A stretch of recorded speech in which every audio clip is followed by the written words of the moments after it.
الرحمن الرحيم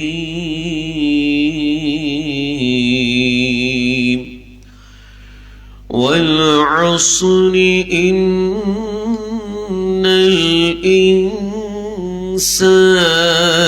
لفي خسر إلا الذين آمنوا وعملوا الصالحات وتواصوا بالحق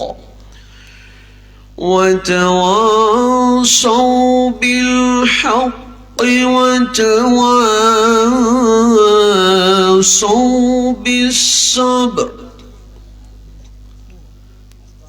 وقال تعالى في موضع آخر وقال سبحانه وتعالى في موضع آخر وننزل من القرآن ما هو شفاء ورحمة للمؤمنين ولا يزيد الظالمين إلا خسارا. عن ابن عباس رضي الله تعالى عنه قال قال رسول الله صلى الله عليه وسلم نعمتان مغبون فيهما كثير من الناس الصحة والفراغ. رواه البخاري. عن ابن مسعود رضي الله تعالى عنه عن النبي صلى الله عليه وسلم قال لا تزول قدم ابن آدم يوم القيامة من عند ربه حتى يسأل عن خمس عن عمره فيما أفناه وعن شبابه فيما أبلاه وماله من أين اكتسبه وفيما أنفقه وماذا عمل فيما علم. رواه الترمذي أو كما قال عليه الصلاة والسلام. মাঝে মাঝে মনে হয় কিসের আনন্দ কিসের এত হাসি উল্লাস। মাঝে মাঝে মনে হয় কিসের আনন্দ কিসের এত হাসি উল্লাস। একদিন মরতে হবে হতেই হবে লাশ।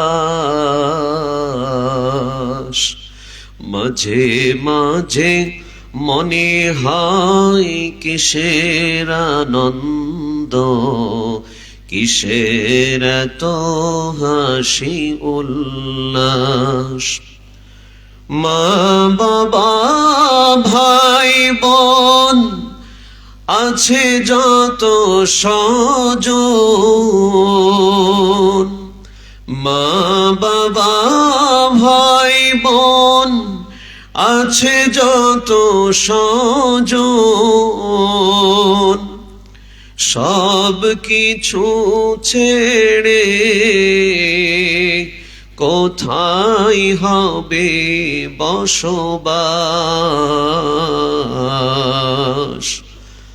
মাঝে মাঝে মনে হয় কিসের আনন্দ কিসের এত হাসি উল্লাস। করেছি যত পাপ জানি না হবে কি মাপ। করেছি যত পাপ, জানি না হবে কি বাপ, শেষ বিচার দিনে সবই হবে প্রকাশ। মাঝে মাঝে মনে হয় কিসের আনন্দ, কিসের তো হাসি উল্লাস। একদিন মরতে হবে,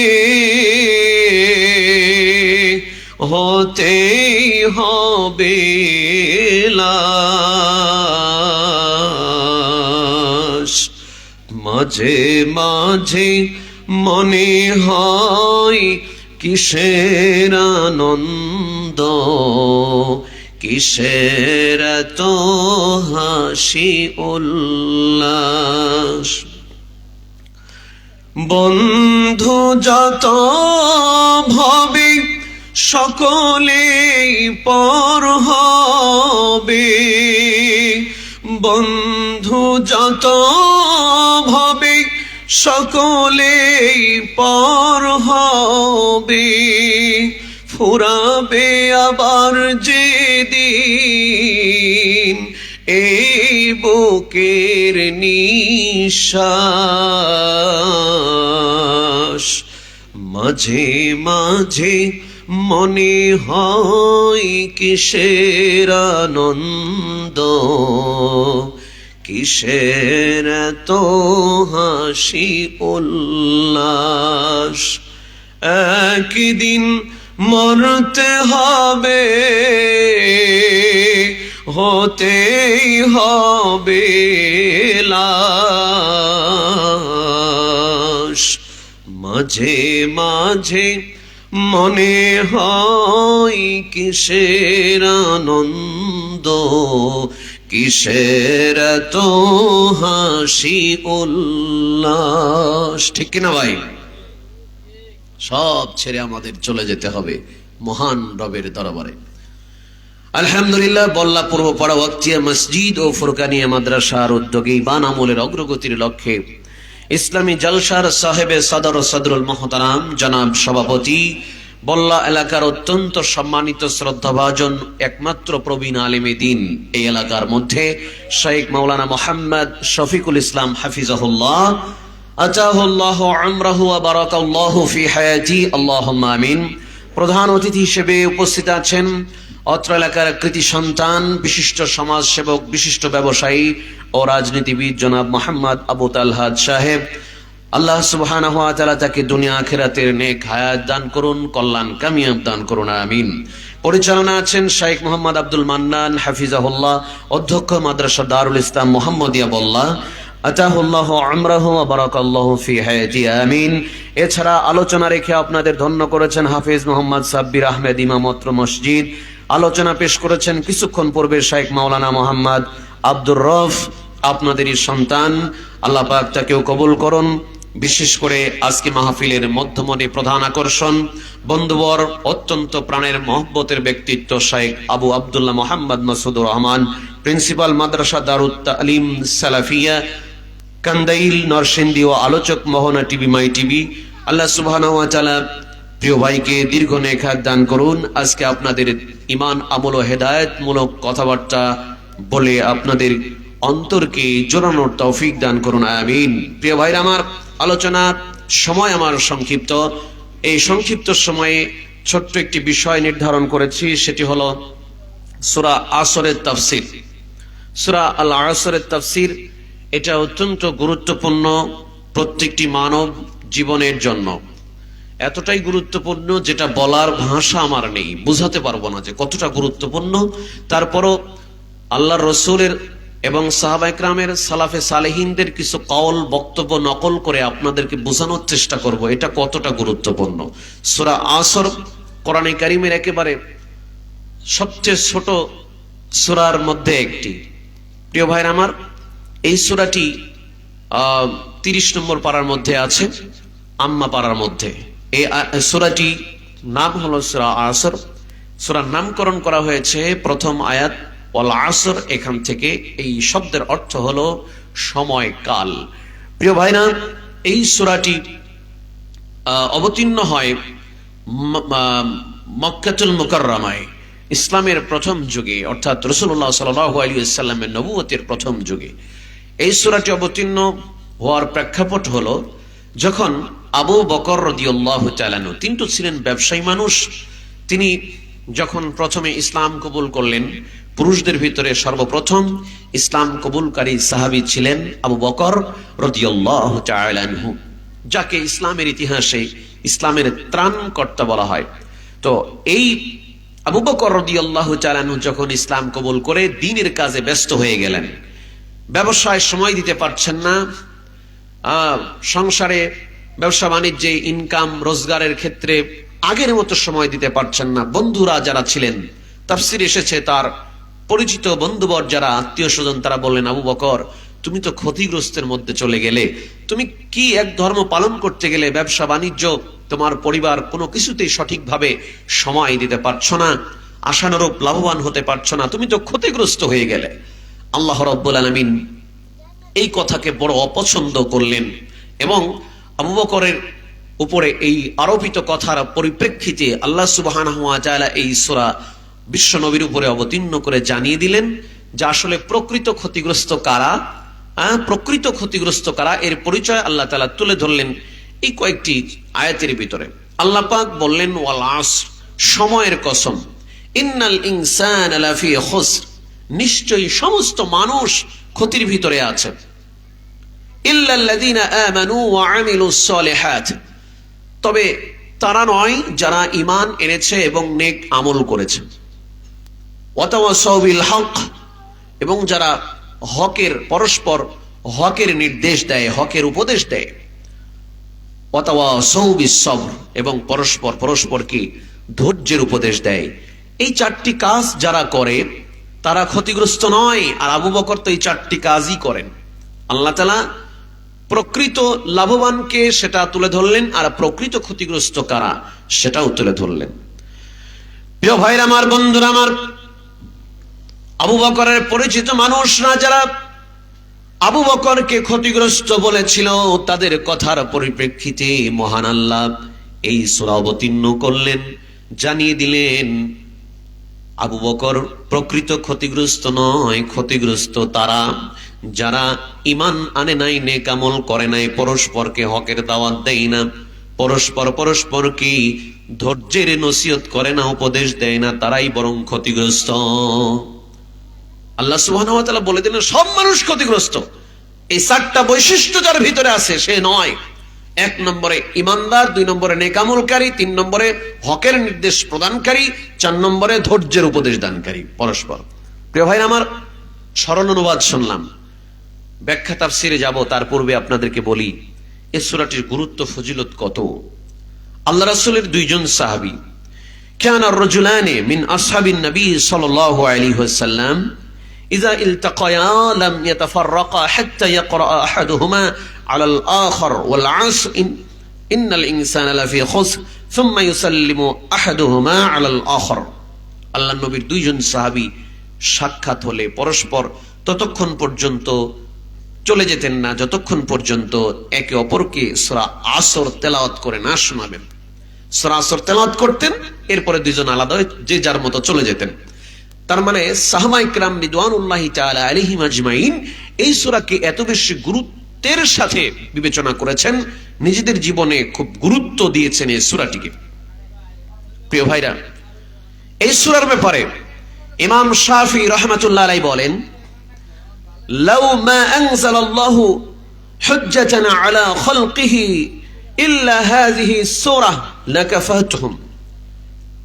ইমাম শাফি রাহমাতুল্লাহ আলাইহি বলেন, এই সৃষ্টিকুলের জন্য রব্বুল আলামিন যদি আর কোন বিধান, কোন প্রমাণ, কোন দলিল, কোন আয়াতে কারিমা অবতীর্ণ না করতেন, শুধুমাত্র এই সূরাটি অবতীর্ণ করতেন তাদের হেদায়েতের জন্য, তাদের মুক্তির জন্য, তাদের সঠিক রাস্তায় চলার জন্য, এই সূরাটি যথেষ্ট হয়ে যেত।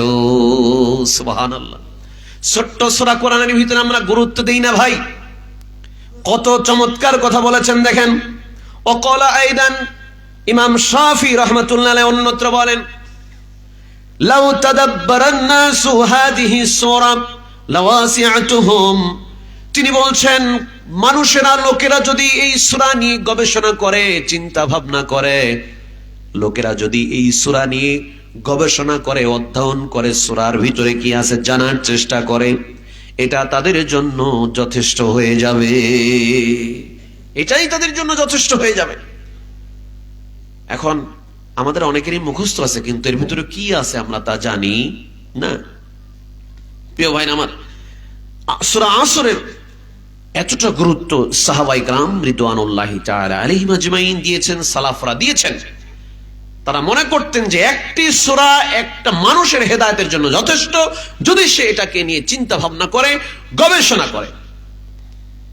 প্রিয় উপস্থিতি, আসেন আমরা এক এক করে শুরু করি। প্রথম আয়াত একটা শব্দের, ওয়াল আসর। আল্লাহ কসম করলেন সময়ের, মহাকালের। আমি আরো বিস্তারিত আলোচনা করতে পারতাম, কারণ সময় অল্প কিছুক্ষণ, এর ভিতরে শর্ট করে শেষ করতে হবে। গভীর মনোযোগ লাগান ভাইরা আমার। এই সূরাটি যদি আমরা গভীর মনোযোগ নিয়ে আজকে শুনে শিক্ষা গ্রহণ করতে পারি, হতে পারে আল্লাহ তাআলা এর মাধ্যমে আমাদের জীবনকে পরিবর্তন করে দিতে পারেন। খুব ভালো করে খেয়াল করেন। ওয়াল আসর, আল্লাহ বলছেন সময়ের কসম, সময়ের কসম। তার মানে আল্লাহ তাআলা যেই বিষয়টাকে নিয়ে কসম করেন সেটার গুরুত্ব বহুগুণ বেড়ে যায়। সময়ের যে কত গুরুত্ব, সময়ের যে কত গুরুত্ব, এটা বোঝানোর জন্য আল্লাহ পাক কসম করলেন। ভাইরা, সময়কে আমরা মূল্যায়ন করতে পারি না। দিন যায়, রাত যায়, সপ্তাহ যায়, মাস যায়, বছর যায়, হায়াত থেকে দিন ফুরিয়ে যাচ্ছে, দিন চলে যাচ্ছে। যে দিন চলে যাচ্ছে তার কি ফিরে আসবে? আসবে না। আজকের দিনটা যে চলে গেল, আপনি কি এটা মনে করেন না যে হায়াত থেকে একটা দিন কমে গেল? 2025 সাল চলে যাচ্ছে, হায়াত থেকে যতদিন বাঁচবো আমার হায়াতে আছে, সেই হায়াত থেকে একটা বছর চলে গেল, কমে গেল। আমাকে প্রস্তুতি নিতে হবে। এই জন্য আলী রাদিয়াল্লাহু তাআলা আনহু বলেছেন, মিশকাতের ভিতরে এটি বর্ণনাটি এসেছে যে ইরতাহালাতিল দুনিয়া মুদবিরাতান, দুনিয়া মানুষের সামনে থেকে পৃষ্ঠ প্রদর্শন করে পেছনে চলে যাচ্ছে। ওয়ারতাহালাতিল আখিরা মুকবিলাতান, আর আখিরাত সম্মুখে চলে আসতেছে। মানে দুনিয়া পিছনে চলে যাচ্ছে, আখিরাত সামনে আসতেছে। প্রিয় ভাই, সময়ের গুরুত্ব দিতে হবে। সময়ের গুরুত্ব। সূরা আসর, এই আসরের ব্যাখ্যা করতে গিয়ে তাফসিরে কাবিরের মুফাসসির আল্লামা ফখরুদ্দিন রাজি রাহমাতুল্লাহ আলাইহি তিনি বলছেন, আমি একজন বরফ বিক্রেতার কাছ থেকে এই সূরা আসরের ব্যাখ্যা পরিপূর্ণ বুঝেছি। সুবহানাল্লাহ। একজন বাজারে বরফ বিক্রেতা, গ্রাম্য মানুষ, পড়ালেখা জানে না, অথচ তার কাছ থেকে জগৎ বিখ্যাত মুফাসসিরদের ভিতরে একজন ফখরুদ্দিন রাজি রহমাতুল্লাহ আলাইহি তিনি বলেন, আমি তার কাছ থেকে শিখলাম কিভাবে। তিনি বলছেন, আমি বসরার বাজারে দেখতে পেলাম একজন বরফ বিক্রেতা চিৎকার করে মানুষকে আহ্বান করে ডাকতেছে আর বলতেছে, তোমরা সেই ব্যবসায়ীকে সাহায্য করো, সহযোগিতা করো, যার ব্যবসায়ী পণ্য গলে গলে শেষ হয়ে যায়। দিন শেষ হয়ে যাচ্ছে, বিকাল গড়িয়ে আসলো, গধূলি বেলা, তার বরফ বিক্রি হয় নাই, বরফগুলো বাতাসে গলে গলে শেষ হয়ে যাচ্ছে। ইমাম ফখরুদ্দিন রাজি রাহমাতুল্লাহ আলাইহি বলেন, এর থেকে আমি সূরা আসরের পরিপূর্ণ ব্যাখ্যা উপলব্ধি করতে পারলাম যে সময়ের কত মূল্য। ওই বরফ বিক্রেতা সঠিক সময়ে বরফ বিক্রি না করতে পেরে তিনি আহাজারি করছেন, বরফ গলে গলে শেষ হয়ে যাচ্ছে। আমাদের জীবন থেকেও এরকম সময় চলে যাচ্ছে, আমরা বুঝতে পারি না। বরফ যেমন গলে গলে শেষ হয়ে যায়, আমাদের হায়াত থেকে সময় আস্তে আস্তে ফুরিয়ে যাচ্ছে, বরফের মতো জীবন আমাদের শেষ হয়ে যাচ্ছে। ফখরুদ্দিন রাজি রহমাতুল্লাহ আলাইহি বলেন, এর থেকে আমি সূরা আসরের পরিপূর্ণ তাফসীর উপলব্ধি করতে পেরেছিলাম। আমার ভাইরা, এইজন্য ইবনুল কাইয়্যিম রাহমাতুল্লাহ আলাইহি ইবনে তাইমিয়ার ছাত্র ছিলেন। তিনি বলেন, মা মাদা ফিদ দুনিয়া আহলামুন ওয়া মা বাকিয়া মিনহা আমানি আল ওয়াক্তু বাইনাহুমা দাইউন। তিনি বলতেছেন, মা মাদা ফিদ দুনিয়া আহলামুন, দুনিয়াতে পিছনে যে সময়গুলো আমরা পার করে এসেছি তা আজ স্বপ্ন।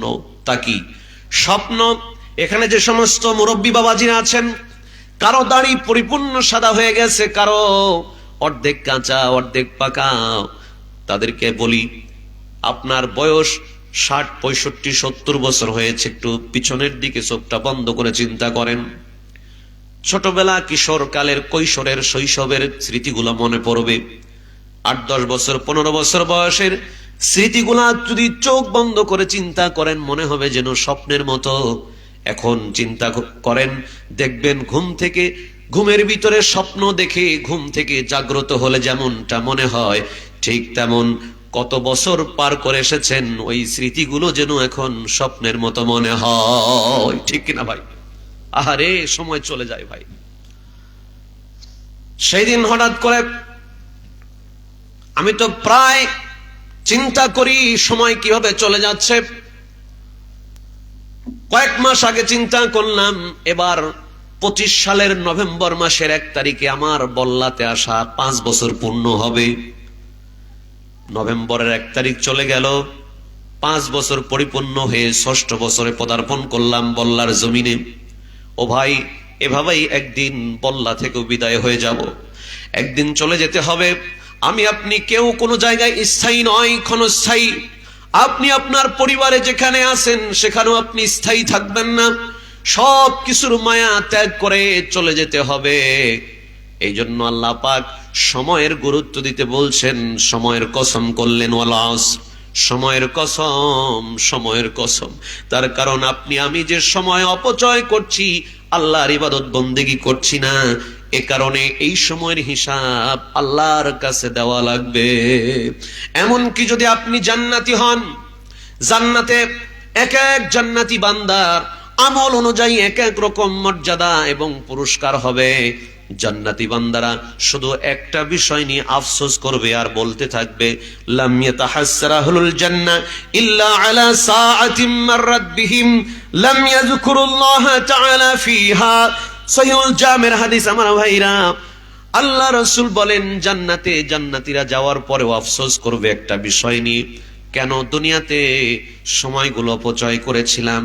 সেই অপচয় করার সময় যদি আমি বেশি বেশি করে তাসবিহ পড়তাম, বেশি বেশি আল্লাহর জিকির করতাম, বেশি বেশি করে জিকির আজগার করতাম, আল্লাহর ইবাদত আরো বেশি করে যদি করতাম, তাহলে আমার এই জান্নাতের ভিতরে নাজ নিয়ামত পুরস্কার আরো বেশি হতো। সুবহানাল্লাহ। আমরা চাষটলে বসলে কত ঘন্টা পেরিয়ে যায়, কত মিনিট চলে যায়, হিসাব থাকে না। দোকানে বসে দুইজন গল্প শুরু করলে হুঁশই থাকে না। একে অন্যের সমালোচনায় মত্ত হয়ে গেলে সময় কোন ফাঁকে চলে যায়, আহারে, বিবেক কাজ করে না। আপনার প্রত্যেকটা সেকেন্ড, প্রত্যেকটা মিনিট আপনার জন্য গুরুত্বপূর্ণ। মনে রাখবেন, সালাফরা পূর্বসূরি নেককার যারা ছিলেন আমাদের, তারা সময়কে অপচয় করেননি। একজন সালাফের বর্ণনা আপনার কাছে তুলে ধরতে চাই। উবাইদ ইবনে ইয়াইশ আল কুফি, তিনি ছিলেন ইমাম বুখারী এবং মুসলিমের উস্তাদ। আমার ভাইরা, তিনি বলতেছেন, আমি যখন গবেষণা করতাম আমার জীবনটা কেমন ছিল, তিনি বলতেছেন, আমি 30 বছর পর্যন্ত নিজের হাতে খাই নাই। শুধুমাত্র গবেষণা, শুধুমাত্র হাদিসের পিছনে দ্বীনি ইলম আহরণ বিতরণের কাজে ব্যস্ত থাকার কারণে 30 বছর আমি রাত্রে বেলায় নিজের হাতে খাইতাম না। কে খাওয়াতো? আমার বোন। কানাত উখতি তুলাক্কিমুনি, আমার বোন আমাকে রুটি ছিঁড়ে মুখে তুলে দিত, আর আমি ওয়ানা আক্তুবুল হাদিস, আমি বসে বসে হাদিস লিখতাম। তার কারণ আমি যদি খেতে যাই, কিছুক্ষণ সময় অপচয় হবে, নষ্ট হবে। বোন আমার পাশে বসে আমার রুটি ছিঁড়ে মুখে দিত, আমি চিবাইতাম, খাইতাম আর হাদিস লিখতাম। সেই মনীষীদের জীবনীটা কেমন ছিল, একটা মিনিটও নষ্ট করতেন না। আমার ভাইরা, সময়ের মূল্য দেন। সময়ের মূল্য যে দিতে জানে না, সে সফল কাম মানুষ হতে পারে না। একজন ছাত্র যদি সময়ের মূল্য না দেয় তাহলে ওই ছাত্র ভালো ছাত্র হতে পারে না।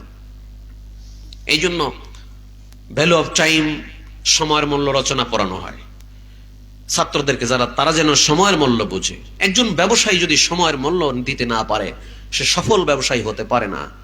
একজন সফল পরিবারে কর্তা ব্যক্তি যদি হতে চান, পরিবারে সঠিক সময় না দিলে আপনি সফল কাম হতে পারবেন না। এভাবে প্রত্যেকটি ক্ষেত্রে যার যে দায়িত্ব সেই দায়িত্বে সঠিকভাবে সময় প্রদান যদি না করেন, আপনি সেই বিষয়ের উপরে, সেই দায়িত্বের উপরে, সেই পেশার উপরে আপনি একজন সফল কাম হতে পারবেন না। প্রিয় ভাই আমার, বাবাজি আমার, এই জন্য রাসূল করিম সাল্লাল্লাহু আলাইহি ওয়াসাল্লাম সময়ের ব্যাপারে রুটিন করে দিলেন। আল্লাহ নবী বলেন, তোমরা শোনো, ইবনে আব্বাসের বর্ণনা, তিনি বলেন, ক্বালা রাসূলুল্লাহ সাল্লাল্লাহু আলাইহি ওয়াসাল্লাম লিরাজুলিন ওয়া হুয়া ইয়াইযুহু, আল্লাহ রাসূল এক ব্যক্তিকে নসিহত করলেন, উপদেশ দিলেন, দিতে গিয়ে বলছেন, শোনো, ইগতানিম খামসান ক্বাবলা খামসিন, পাঁচটি বিষয়ের পূর্বে পাঁচটা বিষয়কে গনিমত মনে করো, পাঁচটা বিষয়ের পূর্বে পাঁচটা বিষয়কে গুরুত্ব প্রদান করো। সেটা হলো তোমার শাবাবাকা ক্বাবলা হারামিকা, তোমার যৌবনকালকে গুরুত্ব দাও। বার্ধক্য আসার পূর্বে যৌবনকালে যা করা যায়, যত আমল করা যায়, বার্ধক্য আসলে তা করা যায় না। এরপরে আল্লাহ রাসূল বললেন, সিহহাতাকা ক্বাবলা সাকামিকা, তোমার সুস্বাস্থ্য, তোমার সুস্থতার প্রতি গুরুত্ব আরোপ করো অসুস্থ হওয়ার আগেই। আমার ভাইরা, এরপরে আল্লাহ রাসূল বলেন, অগিনাকা ক্বাবলা ফাকরিকা, তোমার সচ্ছলতাকে গুরুত্ব দাও অসচ্ছল হওয়ার পরে। তুমি যে সচ্ছল মানুষ, ধনী মানুষ, গুরুত্ব দিয়ে আল্লাহ রাস্তায় দান করো। হঠাৎ যদি তুমি অসচ্ছল হয়ে যাও, তুমি যদি গরিব হয়ে যাও, তখন মন খুলে দান করতে পারবে না। ধনী গরিব বানানোর মালিক কে বলেন তো ভাই? নদীরে কুল ভাঙে ও কুল গড়ে, নদীরে কুল ভাঙে ও কুল গড়ে, এই তো নদীর খেলা। সকাল বেলা আমির রে তুই ফকির সন্ধ্যা বেলা। সকালের আমিরকে বিকেলে ফকির বানাতে পারেন কে? সকালের ফকিরকে বিকেলে আমির, সকালের আমিরকে বিকেলে ফকির বানাতে পারেন কে? আরো জোরে বলেন কে? আল্লাহ। সেজন্য প্রিয় ভাইরা আমার, যখন আপনার সামনে যে অবস্থা আছে ওই অবস্থার প্রতি গুরুত্ব আরোপ করেন, তাহলে আপনি দুনিয়া এবং আখিরাতের কল্যাণ লাভ করবেন। আমরা শুধুমাত্র দোয়ার ভিতরে বলি, রব্বানা আতিনা ফিদ দুনিয়া হাসানাতাও ওয়া ফিল আখিরা হাসানাতাও ওয়া কিনা আযাবান নার। হে প্রতিপালক আল্লাহ, আমাদেরকে দুনিয়া ও আখিরাতের কল্যাণ দান করো। দুয়ার ভিতরে সীমাবদ্ধ করে দিলে হবে না, আমাদেরকে চেষ্টা করা লাগবে কোন কাজে কল্যাণ, কোন কাজে অকল্যাণ, এইটা বুঝতে হবে। সময় অপচয় করা এটা অকল্যাণ, সময় অপচয় করবেন না কোন অবস্থাতেই। তাহলে সময়ের গুরুত্ব আল্লাহ তাআলা প্রথম আয়াতে বুঝালেন। এরপরে আসেন দ্বিতীয় নম্বর আয়াত, ইন্নাল ইনসানা লাফি খুসর। আল্লাহ বলছেন, নিশ্চয়ই সকল মানুষ ক্ষতির মধ্যে রয়েছে। ইল্লাল্লাযীনা আমানু ওয়া আমিলুস সালিহাত, তবে তারা নয় যারা ঈমান এনেছে এবং সৎ আমল বা নেক আমল করেছে। প্রিয় ভাইরা আমার, সমস্ত মানুষ ক্ষতির ভিতরে নিমজ্জিত। যারা ঈমান এনেছে, সৎ আমল করেছে, তারা নয়। মনে রাখবেন, আপনার পরিবারে, আপনার বাড়িতে অভাব অনটন লেগে থাকতে পারে। আপনার সংসারে আবু বকরের মতো অভাব অনটন থাকতে পারে, ভাঙা ঘর থাকতে পারে। যদি আপনার ভাঙা ঘরের ভিতরে বসবাস করে যদি ঈমান মজবুত হয়, ঈমান যদি ঠিক থাকে, আপনি পৃথিবীর সবচেয়ে সফল মানুষ, আপনি ক্ষতিগ্রস্ত নয়। এটা মাথায় রাখা লাগবে। আপনার পরিবার, আপনার সংসার যতই অসচ্ছল হোক না কেন, আপনি যদি ঈমান আমলের দিক থেকে বলিয়ান হন, তাহলে আপনি পৃথিবীর সবচেয়ে সফল মানুষ, শুধু পৃথিবীতে নয় আখিরাতেও। সুবহানাল্লাহ। আমার ভাইরা, এই জন্য সাহাবায়ে কেরাম রিদওয়ানুল্লাহি তাআলা আলাইহিম আজমাইন, তারা ঈমানকে বেশি গুরুত্ব দিতেন সম্পদের চেয়ে বেশি। এই জন্য সাহাবায়ে কেরাম ঈমানকে এত গুরুত্ব দিয়েছেন, দুনিয়ার সবকিছুর বিনিময়ে তাদের ঈমান তারা ছাড়েন না, ইমানকে দুর্বল করেননি, ইমানের সাথে কোনো আপোষ করেননি ইমান সারার ক্ষেত্রে, রাখার ক্ষেত্রে। আমার ভাইরা, 1 নম্বর বৈশিষ্ট্য হলো যারা ইমান এনেছে, সৎ আমল করেছে। ইমান কাকে বলে? যে বান্দা আল্লাহর উপরে বিশ্বাস করলো, আসমানি কিতাব সমূহের উপরে বিশ্বাস করলো, নবী রাসূলদের উপরে বিশ্বাস করলো, ফেরেশতার উপরে বিশ্বাস করলো, তাকদীরের ভালো মন্দের উপরে বিশ্বাস করলো, আখিরাতের উপরে বিশ্বাস করলো, পুনরুত্থানের উপরে বিশ্বাস করলো। ইমানের 6টি রকম যে ব্যক্তি মেনে নিল, ওই ব্যক্তি আপাতত দৃষ্টিতে মুমিন। এটা মেনে নেওয়ার পরে যে বান্দা তার আমলে পরিণত করবে, সে হবে প্রকৃত মুমিন।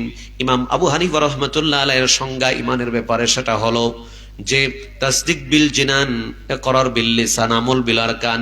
ইমান মানে হলো অন্তরে বিশ্বাস, মুখে স্বীকৃতি এবং আমলে পরিণত করা। 3টা আছে যার ভিতরে, তিনি হলেন পরিপূর্ণ মুমিন।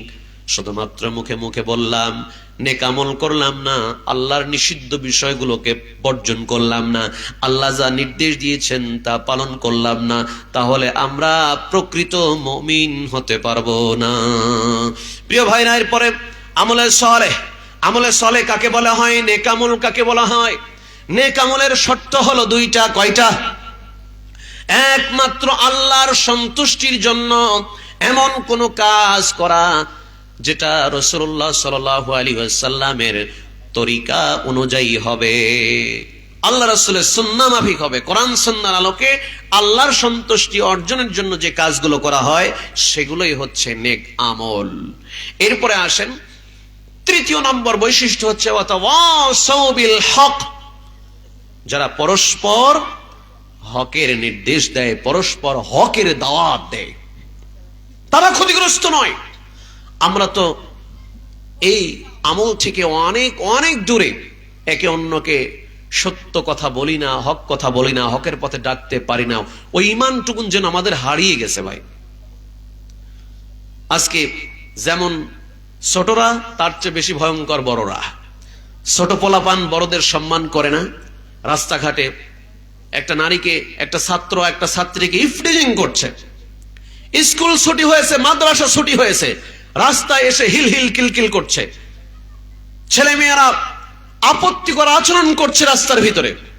আপনি এলাকার সিনিয়র মানুষ, মুরব্বী মানুষ, বা তার চেয়ে বয়স কম, কিন্তু যারা এই আপত্তিকর কাজগুলো রাস্তায় দাঁড়িয়ে করছে, তাদের চেয়ে তো আপনার বয়স বড়, বয়সে বড় আপনি। আপনার উচিত ছিল সেখানে ধমক দিয়ে তাদেরকে সরিয়ে দেওয়া, শাসন করা।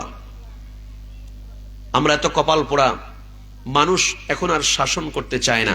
আমাদের প্রজন্ম যখন আমরা ছোট ছিলাম, সে সময় আমরা বড়দেরকে দেখলে রাস্তা অন্য সাইড দিয়ে যাইতাম, বড়দের সম্মান করতাম। কিন্তু এখন পোলাপান বড়দের সম্মান করতে জানে না। এটার কিছু কারণও আছে। পারিবারিক শিক্ষার বড় অভাব। আমরা যেমন সাইজের বাপ মা, তেমন সাইজের সন্তান। কথা বলেন ঠিক কিনা? আদর্শ পিতামাতার সন্তান কখনো বেয়াদব হতে পারে না। একজন আদর্শ ভদ্র পিতামাতার সন্তান কখনো বড়দের সাথে অভদ্র আচরণ করতে পারে না। আল্লাহ রাসূল বলেন, লাইসা মিন্না মান লাম ইয়ারহাম সগীরানা ওয়া লাম ইউক্কির কাবীরানা। সে আমার উম্মত নয় যে বড়দের সম্মান করে না, ছোটদের স্নেহ করে না। সমাজের ভিতরে কত অশ্লীলতা চলছে, বেহায়াপনা, অশ্লীলতা, নগ্নতা চলছে। আপনি কথা বলতে পারেন না কেন? কি হয়েছে আপনার?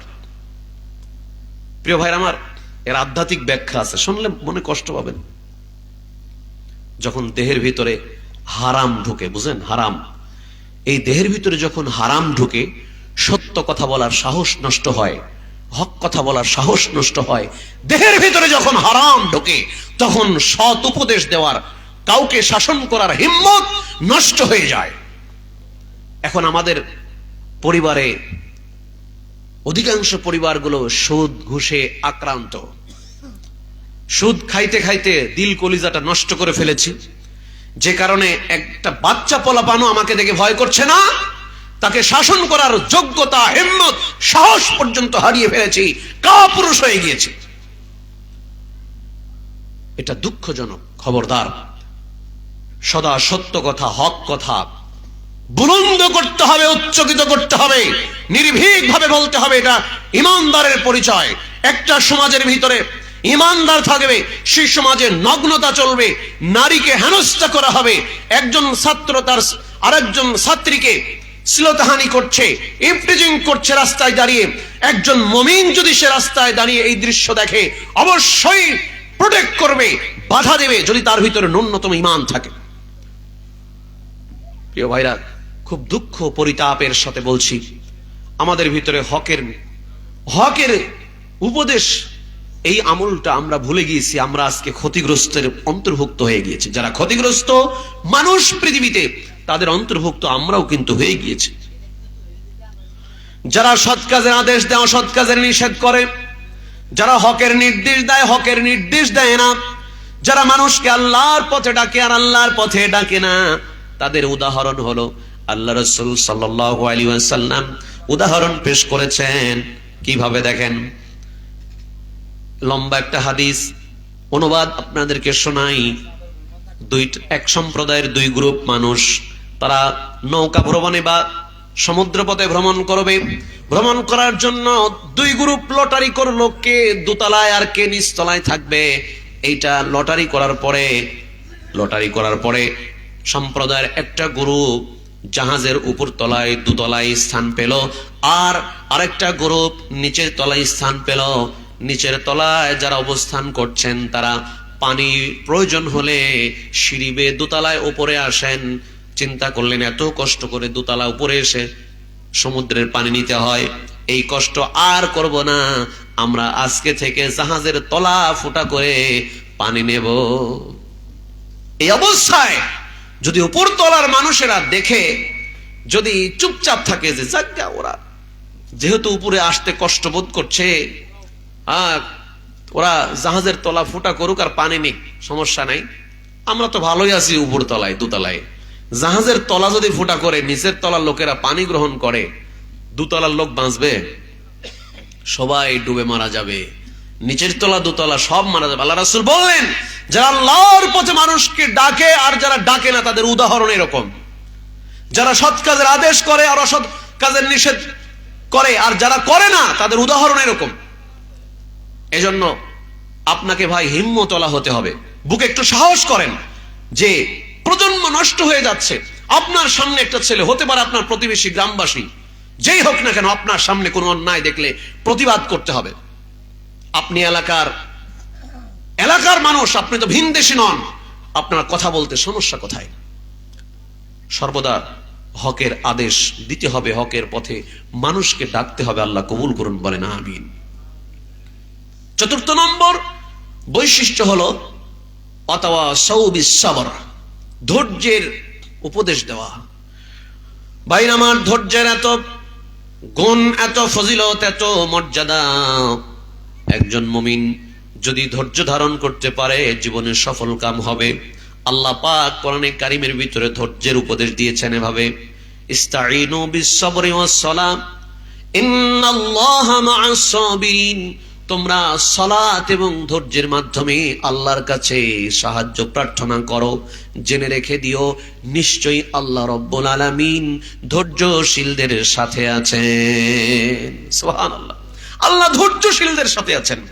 আজকে আমাদের স্বামী স্ত্রীর ভিতরে একে অপরের প্রতি ধৈর্য নাই। স্বামীও ধৈর্য ধরে না, স্ত্রীও ধৈর্য ধরে না, খুব অস্থির। পরিবারে ধৈর্য নাই, সমাজে ধৈর্য নাই, রাষ্ট্রে ধৈর্য নাই, কলকারখানায় ধৈর্য নাই, বাস টার্মিনালে, বাস স্ট্যান্ডে ধৈর্য নাই। যেখানে মানুষ, সেখানে যেন একটা অধৈর্যের আলামত বিরাজমান। প্রিয় ভাইরা আমার, সবর, ধৈর্য একজন মুমিনের বড় একটি গুণ। সবর করতে হবে, ধৈর্য ধারণ করতে হবে। এই ধৈর্য হলো তিন প্রকার। একটা ধৈর্য হলো আল্লাহর আনুগত্যের উপরে ধৈর্য ধারণ করা। মানে আল্লাহর আনুগত্য করতে গিয়ে আপনি লাঞ্ছনা, বঞ্চনা, গঞ্জনা, অপমানিত হওয়ার সম্মুখীন হতে পারেন, এমত অবস্থা আপনাকে ধৈর্য ধারণ করতে হবে। যেমন উপদেশ দিয়েছেন লোকমান হাকিম তার কলিজার টুকরার সন্তানকে। লোকমান হাকিম বললেন, সূরা লোকমান 31 নম্বর সূরা 17 নম্বর আয়াত, يا بني أقم الصلاة وأمر بالمعروف وانه عن المنكر واصبر على ما أصابك إن ذلك من عزم الأمور আল্লাহ পাক বললেন, লোকমান হাকিম তার সন্তানকে ডাক দিয়ে বললেন, এ কলিজার টুকরা সন্তান আমার, বৎস আমার ছেলে, শোনো, সালাত কায়েম করো। আকিমিস সালাত, সালাত কায়েম করো। এক নম্বর উপদেশ এই আয়াতের ভিতরে। এর আগের আয়াতগুলোতে আরো উপদেশ দিয়েছেন। এই আয়াতের প্রথম উপদেশ হলো সালাত কায়েম করো। 2 নম্বর, সৎ কাজের নির্দেশ করো, অসৎ কাজ থেকে মানুষকে নিষেধ করো। এবং ওয়াসবির 3 নম্বর উপদেশ হলো ধৈর্য ধারণ করো। ওয়াসবির আলা মা আসাবাক, তুমি যে কষ্ট ক্লেশ ভোগান্তির সম্মুখীন হবে, তার মানে তুমি যদি সালাত কায়েম করো, মানুষকে যদি সৎ কাজের আদেশ দাও, অসৎ কাজের নিষেধ করো, তোমার সামনে বাধা আসতে পারে, তোমাকে অপমান করা হতে পারে, তোমাকে কষ্ট দেওয়া হতে পারে। অসবির, ধৈর্য ধারণ করো, মা আসাবাক, তোমাকে যে কষ্ট দেওয়া হবে ওই কষ্টের সামনে তুমি ধৈর্য ধারণ করো। সন্তানকে লোকমান হাকিম উপদেশ দিলেন। আল্লাহ গোটা মানব জাতিকে, ইমানদারদেরকে ডাক দিলেন, তোমরা শোনো, তোমাদের আল্লাহর সাহায্য যদি প্রয়োজন হয়, তাহলে আল্লাহর সাহায্য পাওয়ার জন্য ধৈর্য এবং সালাতের মাধ্যমে আল্লাহর কাছে সাহায্য প্রার্থনা করো। সারা আলাইহিস সালাম, ইব্রাহিম আলাইহিস সালামের স্ত্রী, তিনি অত্যন্ত পরমা সুন্দরী ছিলেন, সৌন্দর্যের পিরামিড। মা হাওয়া আলাইহিস সালামের পরেই পৃথিবীতে সবচেয়ে সুন্দরী মহিলা ছিলেন ইব্রাহিম আলাইহিস সালামের স্ত্রী সারা আলাইহিস সালাম। তাকে নিয়ে ইব্রাহিম আলাইহিস সালাম যখন মিশর গমন করেছিলেন, মিশরের নারী লোলুপ দুষ্টু প্রকৃতির যে বাদশা ছিলেন, তার নীতি ছিল সুন্দরী নারী দেখলে তাকে অপহরণ করা হতো এবং সে তাকে নিয়ে সময় কাটাতো, তার কুপ্রবৃত্তি চরিতার্থ করত। যদি সেই নারীর সাথে স্বামী থাকে, স্বামীকে হত্যা করা হতো, আর যদি ভাই বা পিতা থাকে ছেড়ে দেওয়া হতো। প্রিয় ভাই আমার, বাবাজিরা আমার, লম্বা ইতিহাস ওইদিকে যাব না, শর্ট করে বলি। ইব্রাহিম আলাইহিস সালামের সামনে থেকে সারা আলাইহিস সালামকে অপহরণ করে নিয়ে যাওয়া হলো বাদশার দরবারে। নারী লোলুপ কুদৃষ্টি সম্পন্ন বাদশাহ, যেই বাদশাহ সামনে অগ্রসর হলো আম্মাজান সারার সঙ্গে কুপ্রবৃত্তি চরিতার্থের জন্য। দেখেন আল্লাহর কি শান, তিনি অনুমতি চাইলেন বাদশার কাছে, আমাকে 2 রাকাত সালাত পড়ার সুযোগ দেন, শুধু এতটুকুন সময় দেন, আমি যেন 2 রাকাত সালাত পড়তে পারি। আল্লাহ যে বললেন ধৈর্য এবং সালাতের মাধ্যমে আল্লাহর কাছে সাহায্য চাও। আম্মাজান সারা আলাইহিস সালাম তিনি সাথে সাথে 2 রাকাত সালাতে দাঁড়িয়ে গেলেন, সালাত পড়ে আল্লাহর কাছে দোয়া করলেন, রব্বুল আলামিন, আপনি যদি জেনে থাকেন যে আমার স্বামী ইব্রাহিমের জন্য আমার সতীত্বের হেফাজত করে রেখেছি, তাহলে এই নারী লোলুপ দুষ্টু প্রকৃতির এই বাদশার কুনজর থেকে তুমি দয়া করে আমাকে হেফাজত করো। আল্লাহ রাব্বুল আলামিন সাথে সাথে দোয়া কবুল করলেন। তার কারণ হলো সারা আলাইহিস সালাম 2টা আমল করেছেন, একটা হলো ধৈর্য আর একটা হলো সালাত। ধৈর্য এবং সালাতের মাধ্যমে আল্লাহর কাছে প্রার্থনা করেছেন। ওই নারী লোলুপ খারাপ বাদশার সামনে গিয়ে তিনি অস্থির হন নাই এবং নিজেকে নিজের ভিতরে স্থির রেখেছেন। তিনি বেকার হন নাই, অস্থির হন নাই, তার জ্ঞান বুদ্ধি স্বাভাবিক রেখে তিনি ধৈর্যের সাথে বিষয়টা মোকাবেলা করলেন। আল্লাহ তাআলা তার দোয়া কবুল করলেন। ওইদিকে ইব্রাহিম আলাইহিস সালাম হাত তুলে দোয়া করছেন, আল্লাহ, আমার প্রাণের স্ত্রী সারা, তাকে অপহরণ করা হয়েছে, এই কুদৃষ্টি সম্পন্ন নারী লোলুপ বাদশার নিকট থেকে আমার প্রাণের স্ত্রীকে তুমি হেফাজত করো। আল্লাহ পাক রব্বুল আলামিন 2 জনের দোয়াই কবুল করলেন। যখন সারা আলাইহিস সালাম সালাত শেষ করলেন, দোয়া শেষ করলেন, বাদশা যখন তার সামনে অগ্রসর হলেন, তখন আর বেশি দূর এগোতে পারলেন না। সামনে দাঁড়িয়ে আছে সারা আলাইহিস সালাম। দুই এক ধাপ সামনে অগ্রসর হয়ে জমিনের ভিতরে বাদশা ঠাস করে পড়ে গেল। গরু জবাই করে জমিনের ভিতরে ছেড়ে দিলে যেমন হাত পা চার পা যেমন নাড়াচাড়া করে গঙ্গানো আওয়াজ হয়, কাপাকাপি করে গঙ্গাতে থাকে, ঠিক তেমনি বাদশা জমিনের ভিতরে পড়ে গিয়া ওই রকম আওয়াজ করতেছিল, মনে হয় যেন মারা যাবে। সারা আলাইহিস সালাম আবার দোয়া করলেন, রব্বুল আলামিন এই লোকটাকে তুমি একেবারে মেরে দিও না, শেষ করে দিও না, কারণ তারা অপবাদ দেবে আমি তাকে হত্যা করেছি। আল্লাহ রাব্বুল আলামিন বাদশাকে বাঁচিয়ে দিলেন। তৃতীয়বার এরকম ঘটনা ঘটলো। তৃতীয়বার বাদশা বিরক্ত হয়ে বললেন, তাকে ছেড়ে দাও, তার সঙ্গে একটা উপঢৌকন পাঠিয়ে দাও। হাজরা আলাইহিস সালামকে উপঢৌকন হিসেবে সারা আলাইহিস সালামকে দিয়ে দিলেন। সুবহানাল্লাহ, ধৈর্যের চরম পরীক্ষা দিয়েছেন। এই জন্য প্রিয় ভাইরা আমার, পৃথিবীতে এবং আখেরাতে, দুনিয়া আখেরাতের সফল কাম যদি হতে চান, সর্বোচ্চ ধৈর্যের পরীক্ষা দেওয়া লাগবে। মন মেজাজের ভারসাম্যতা রক্ষা করা লাগবে। অস্থির হওয়া যাবে না। কোনো কঠিন করুণ পরিস্থিতি সামনে আসলে বেকার হওয়া যাবে না। নিজেকে স্থির রাখতে হবে।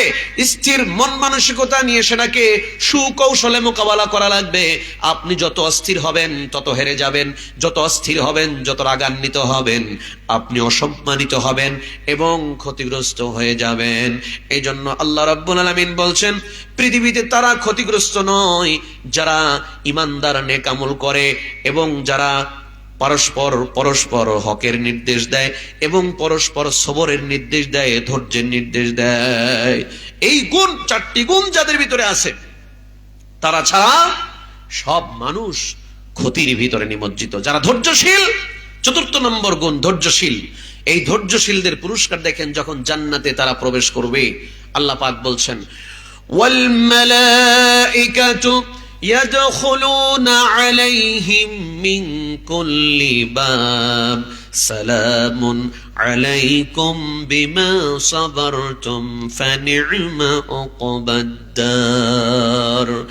চতুর্দিক থেকে জান্নাতের সমস্ত দরজা দিয়া ফেরেশতারা দলে দলে জান্নাতে প্রবেশ করবে, আর ধৈর্যশীল জান্নাতি বান্দাদেরকে অভিনন্দন জানাবে, সালাম দেবে, বলবে, ও জান্নাতীরা, তোমাদের উপর আল্লাহর পক্ষ থেকে শান্তি রহমত বর্ষণ হোক, কারণ তোমরা দুনিয়াতে ছিলে ধৈর্যশীল। সুবহানাল্লাহ।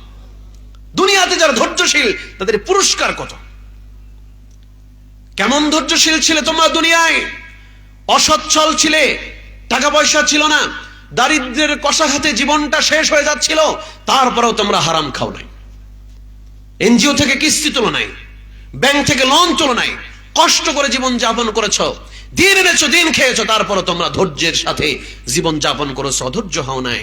আজকে পুরস্কার তোমাদের জন্য। সুবহানাল্লাহ।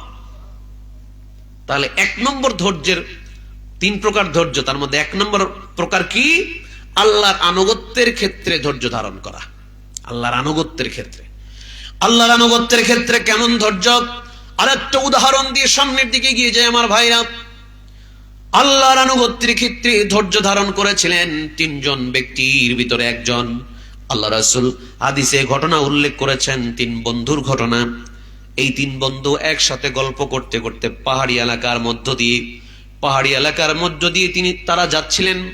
হঠাৎ শুরু হয়ে গেল বৃষ্টি ঝড়ো হাওয়া, প্রচন্ড বেগে ঝড় এসে গেল। বৃষ্টির ভিতরে তারা পাহাড়ের গুহায় আশ্রয় নিলেন।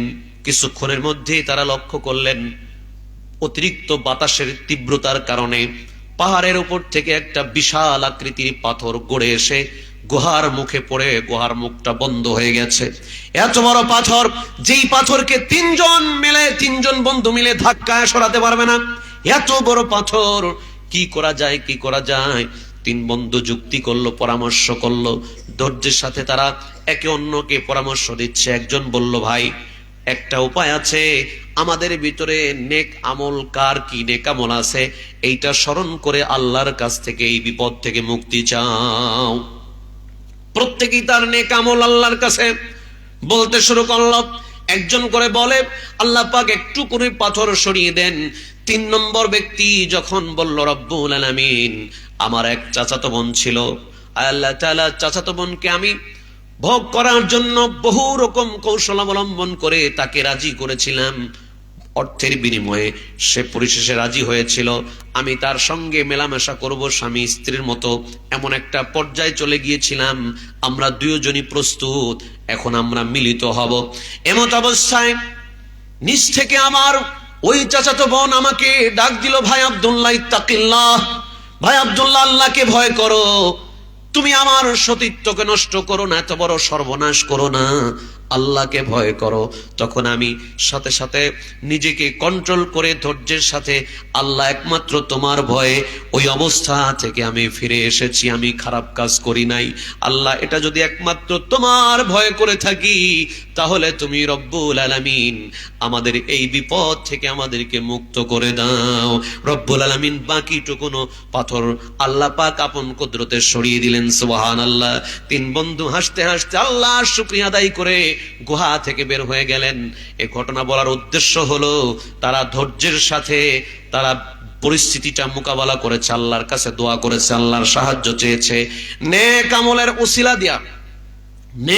উসিলা দিয়ে দোয়া করলে আল্লাহ পাক সেটাকে কবুল করার সম্ভাবনা বেশি থাকে। যদি এমন কোন নেক আমল থাকে যেটা আপনি আর আল্লাহ ছাড়া কেউ জানে না, এরকম কোন আমল যদি থাকে, এরকম কিছু আমল আমাদের করা দরকার। এই জন্য কবি বলেন, হাল্লাকা সিররুন ইনদাল্লাহ বাইনাকা আনতা ওয়া বাইনাল্লাহ। এমন কোন ঘটনা, এমন কোন আমল কি তোমার এবং আল্লাহর মাঝে আছে যা কেউ জানে না, তুমি আর তোমার রব ছাড়া। সুবহানাল্লাহ। এইরকম নেক আমল থাকলে সেই আমলের কথা স্মরণ করে বিপদে পড়লে আল্লাহর কাছে সেই উসিলা দিয়ে দোয়া চাওয়া যাবে। এই নেক আমলের উসিলা দেওয়া যায়, কোন মানুষের উসিলা দেওয়া জায়েজ নাই। আমার দেশের হানাফি মাযহাবের বক্তারা মাহফিলে আর কান্নাকাটি করে মোনাজাত করে আর কয়, আল্লাহ, আমার সামনে লক্ষ লক্ষ জনতা, এর ভিতরে কত নিষ্পাপ মানুষ আছে জানি না, ছোট শিশু কিশোররা আছে, তরুণরা আছে, আবার বৃদ্ধা বনিতা, মসজিদের ইমামরা আছে, পর্দার অন্তরালে আমার মা বোনেরা আছে। আল্লাহ, আল্লাহ, তোমার যার হাত কানা পছন্দ হয় ওই হাতের উসিলায় আমাদের গুনাহ মাফ করো। বলেন নাউযুবিল্লাহ। এইটা হারাম, এটা শিরকের পর্যায়ে। কোন ব্যক্তির উসিলা দিয়ে আল্লাহর কাছে দোয়া করা যাবে না, একমাত্র আপনার নেক আমলের উসিলায়। আল্লাহ, আমি এই নেক আমলটা একমাত্র তোমাকে খুশি করার জন্য করেছিলাম। আল্লাহ, আমি বিপদে পড়েছি, যদি তুমি আমার এই নেক আমলটা কবুল করে থাকো, আমি তোমার উদ্দেশ্যে করেছি, তুমি আমাকে এই বিপদ থেকে বাঁচাও, আমাকে সুস্থ করো।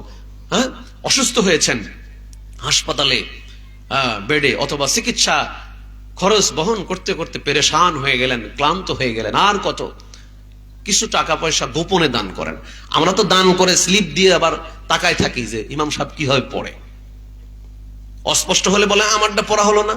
আরে ভাই, দান করেছেন আল্লাহর জন্য, আল্লাহকে খুশি করার জন্য, স্লিপ দেওয়ারই দরকার নেই আমার মতে। এটা হলো কোরআন সুন্নাহ দ্বারা স্বীকৃত। তবে প্রকাশ্যে দান করা জায়েজ, নিষিদ্ধ না, তবে ক্ষেত্র বিশেষে। যেখানে দানের প্রতিযোগিতা চলছে, কে কত পারে দিচ্ছে, আপনি দেন, সমস্যা নাই। তবে আমাদের দেশে কালচার হয়ে গেছে, 500 টাকা দান করে স্লিপ একটা দিয়ে দিয়েছে, যা নাম অমক, এত টাকা দান করেছে অমক পাড়া থেকে। এই জন্য আপনি, এটা জায়েজ, তবে অন্তরের ভিতরে যদি এইরকম থাকে কলবের মধ্যে যে আমার নামটা ঘোষণা হোক, মানুষ জানুক যে আমি 500 বা 1000 টাকা দান করেছি, এটা জানুক, এই জল্পনা যদি কল্পনা মনের ভিতরে হয়ে থাকে, ওইটা কবুল তো হবেই না, নিষ্ফল হবে এবং শিরকে আসগার, ছোট শিরিক হয়ে যাবে। সাবধান। যদি আপনার মন অন্তরটা ফ্রেশ থাকে যে আমি দানের প্রতিযোগিতা যেন হয়, দেখা দেখি যেন মানুষ দান করে, এই জন্য দিলাম, কিন্তু এই জন্য নয় যে ঘোষণা হোক, এই নিয়ত করলে ওটা কোনো কাজ হবে না। প্রিয় ভাই আমার, বাবাজি আমার, খুব ভালো করে লক্ষ্য করেন, খুব ভালো করে চিন্তা করেন। নেক আমল যদি এরকম থাকে, গোপনে কিছু দান করলেন যা দুনিয়ার কোনো মানুষ জানে না, ওই নেক আমলটা আপনি দান করে, ওটা হলো নেক আমল। এই আমলের উসিলা দিয়ে আল্লাহর কাছে গোপনে দোয়া করেন, আল্লাহ, আমার এই বিপদ, আল্লাহ আমার স্বাস্থ্য ভালো হয় না, আল্লাহ আমার শরীর খারাপ, আল্লাহ আমার রোগে ধরেছে, আল্লাহ আমার কোনো জায়গায় বরকত হয় না, কল্যাণ হয় না, তুমি দয়া করে যাবতীয় জাগতিক বালা মুসিবত থেকে আমাকে বাঁচাও। আপনি গোপনে কিছু মন থেকে আল্লাহর জন্য দান করেন, যেই দানের কথা আপনি আর আপনার রব ছাড়া কেউ জানবে না। এটার কার্যকারিতা সবচেয়ে বেশি। তাই বলে আমি আবার ভুল বুঝেন না, আমি আবার প্রকাশ্যে দান করা নিষেধ করি নাই। আপনার অন্তরের খবর আল্লাহ জানে। ইন্নামাল আমালু বিন্নিয়াত, আপনার নিয়ত যদি থাকে এরকম এলাকাবাসী জানুক, তাহলে সেটা জায়েজ নাই। আর যদি এরকম হয় যে দানের প্রতিযোগিতা হোক, আমার দেখা দেখা একজন দান করুক, তাহলে সেটা ভিন্ন কথা। আল্লাহ আমাদেরকে ইখলাসের সাথে নেক আমল করার তৌফিক দান করুন, বলেন আমিন। বলছিলাম সবর তিন প্রকার। এক প্রকার, প্রথম প্রকার হলো আল্লাহর আনুগত্যের ক্ষেত্রে ধৈর্য ধারণ করা, যেটা ইতিমধ্যে ব্যাখ্যা করলাম। এরপরে গুনাহের কাজ থেকে বাঁচতে ধৈর্য ধারণ করা, এটাও আগেরটার সাথে কিছুটা সামঞ্জস্য। যেমন আপনি কোন একটা পরিস্থিতির সম্মুখীন হয়েছেন, যেমন ওই যে বললাম যে অসচ্ছল অবস্থা পড়েছেন, আপনি তাড়াহুড়ো করে গুনার কাজে লিপ্ত হলেন, আপনি তাড়াহুড়ো করে সুদের টাকা লোন নিলেন, এরপরে এনজিও থেকে টাকা উঠায় এরপরে কিস্তি মারা শুরু করলেন। এই যে মানে পাপের কাজে ধৈর্য ধারণ করা লাগবে না, আমি ধৈর্য ধারণ করবো, এই পাপ কাজ আমি করব না, এটাও আমাদের খেয়াল রাখতে হবে। এরপরে হচ্ছে আপনার সবর, বিপদ ও মুসিবতে ধৈর্য ধারণ করা। এমন কোন বিপদ মুসিবত যদি হয়, সেই বিপদ মুসিবতে ধৈর্য ধারণ করা লাগবে আমার ভাইরা। বিপদ যদি এমন কোন সংকটাপন্ন মুহূর্ত এসে যায়, প্রথমেই ধৈর্য ধারণ করার নাম হলো উত্তম সবর, উত্তম ধৈর্য। সন্তান মারা গেছে, আপনি মাসের পর মাস কান্নাকাটি করে ক্লান্ত হয়ে বললেন যা হয়ে যায় যাক, আল্লাহর মাল আল্লাহ নিয়েছে, এবার ধৈর্য ধারণ করি, এটার নাম ধৈর্য নয়। আপনার মা বাবা মারা গেছে, কাঁদতেছেন, কয়েকদিন কাঁদলেন, এক মাস ধরে কাঁদলেন, এরপরে আবেগ আর আসে না, এখন বললেন জাগ্গা সবর করি, এটাই তো বাস্তবতা, এটার নাম সবর নয়।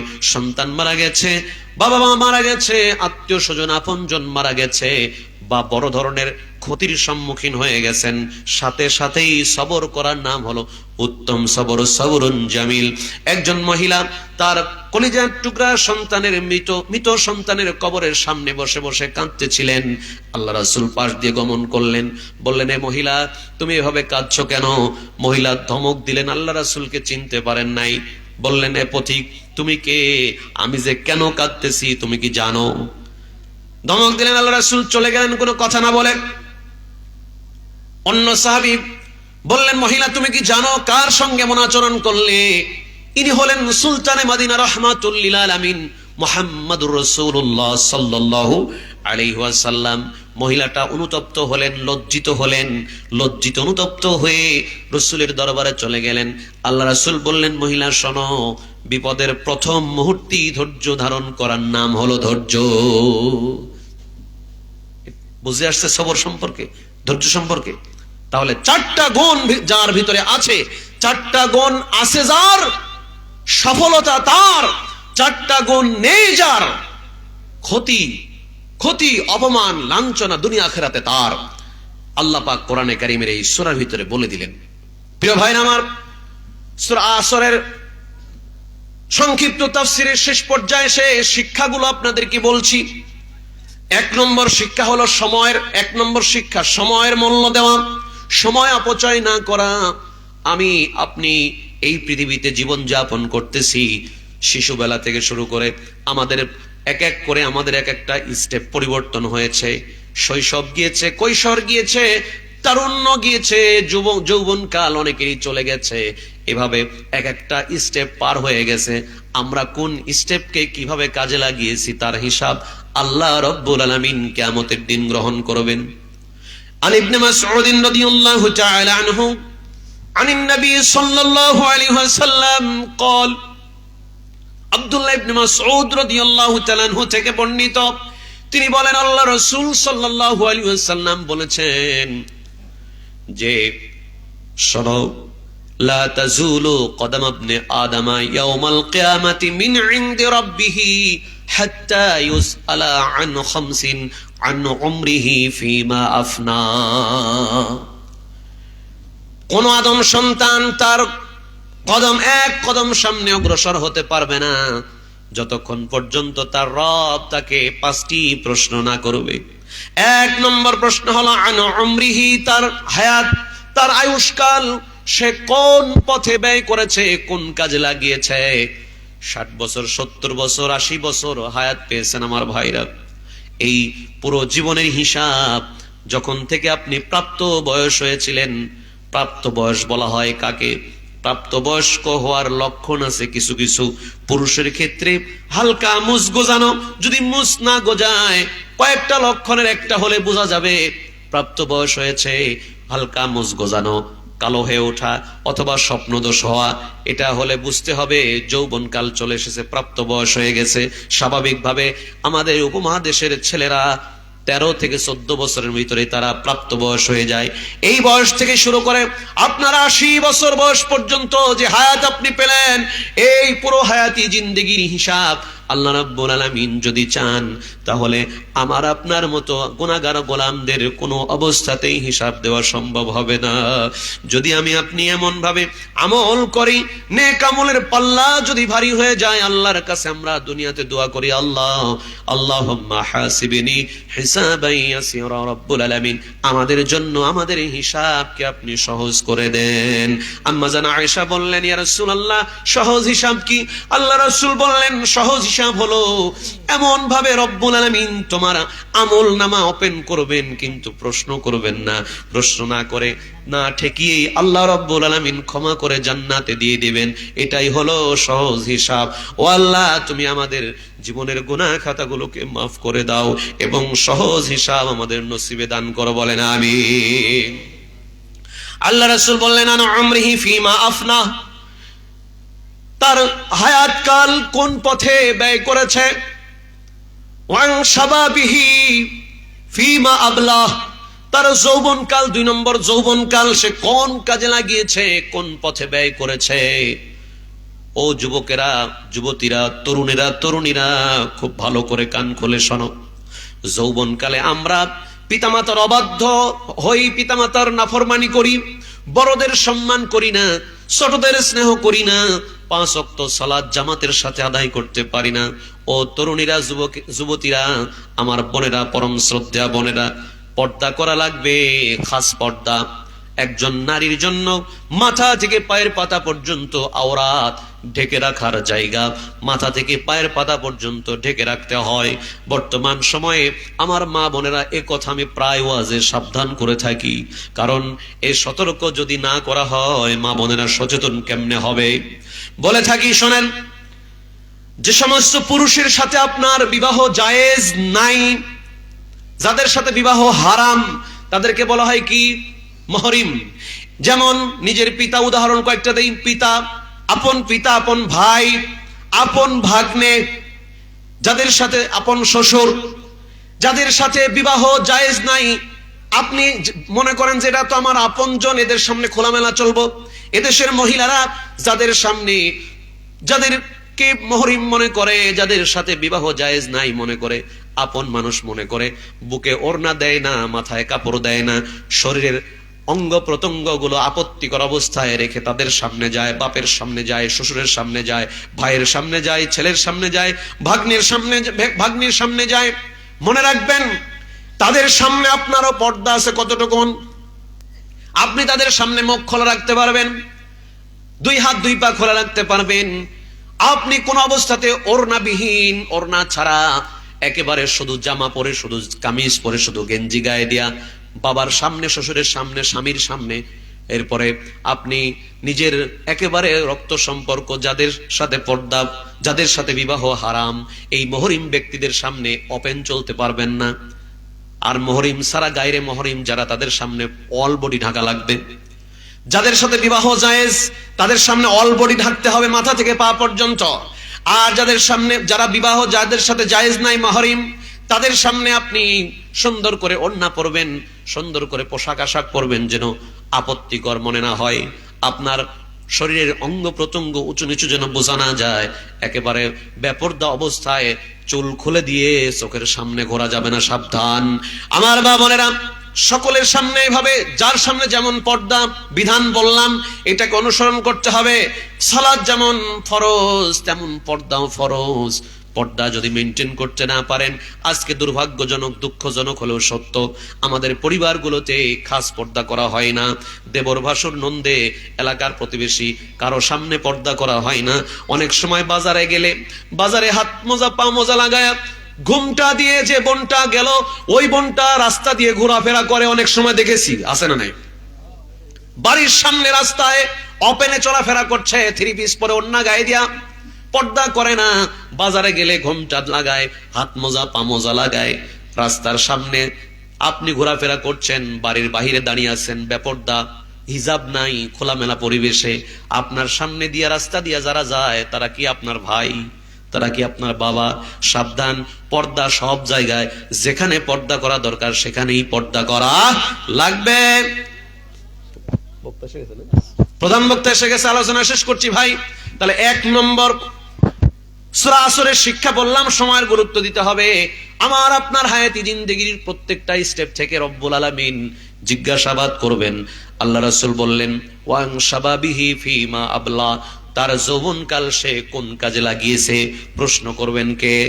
আল্লাহ প্রশ্ন করবেন। ও যুবক ভাইরা, যুবতীরা শোনো, মোবাইল ফোনের মাধ্যমে আজকে মানুষ, বিশেষ করে যুব সমাজ নষ্ট হয়ে গেল, আদর্শচ্যুত হয়ে গেল, অশ্লীলতার সাগরে ডুবে যায়। তরুণ তরুণীরা, যুবক যুবতীরা মোবাইলের ভিতরে অশ্লীলতায় ডুবে আছো, চোখের পর্দা নাই, কোনো পর্দা নাই, অশ্লীলতার মধ্যে ডুবে আছো। আল্লাহকে ভয় করো। ওই যুবক আল্লাহকে ভয় করে যেমন চাচাতো বোনের সাথে মিলিত না হয়ে তিনি ফিরে আসলেন, ওই রকম ইমান, ওই রকম তাকওয়া ধারণ গ্রহণ করা লাগবে। তাহলে কিয়ামতের দিন আল্লাহ রাব্বুল আলামিন আরশে আজিমের ছায়াতলে স্থান দান করবেন। এরপরে 3 নম্বর জিজ্ঞেস করা হবে, ওয়া মালিহি মিন আইনা ইকতাসাবাহু ফীমা আনফাকাহু, মাল সম্পদ কোন পথ থেকে, কোন রাস্তায় উপার্জন করেছে, কোন পথে ব্যয় করেছে। হারাম পথে উপার্জন করেছে নাকি হারাম পথে উপার্জন করে হারাম পথে ব্যয় করেছে নাকি, এই ব্যাপারে জিজ্ঞাসা করা হবে।